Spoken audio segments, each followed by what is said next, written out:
Syedara Lun, Ketua Umum Partai Nasdem Surya Paloh menemui Ketua Umum Partai Golkar Airlangga Hartarto di ruang lantai 3 Partai Golkar pada Rabu 1 Februari 2023. Usai pertemuan kedua Ketua Umum partai ini dijadwalkan akan digelar konferensi pers.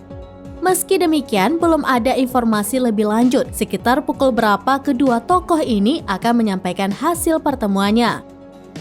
Diketahui Golkar saat ini tergabung dalam Koalisi Indonesia Bersatu atau KIB, sementara Nasdem berada di kubu Koalisi Perubahan. Partai Nasdem yang tergabung dengan PKS dan Demokrat dalam Koalisi Perubahan sudah mendeklarasikan mengusung Anies Baswedan sebagai Capres 2024. Sementara Golkar bersama PAN dan P3 yang tergabung dalam KIB belum juga mendeklarasikan Capres yang akan diusung dari koalisi tersebut.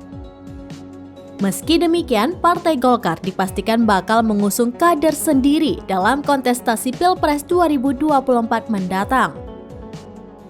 Ketua Umum Golkar Airlangga Hartarto diungkapkannya kini sedang intens membangun komunikasi sambil menyerap aspirasi masyarakat.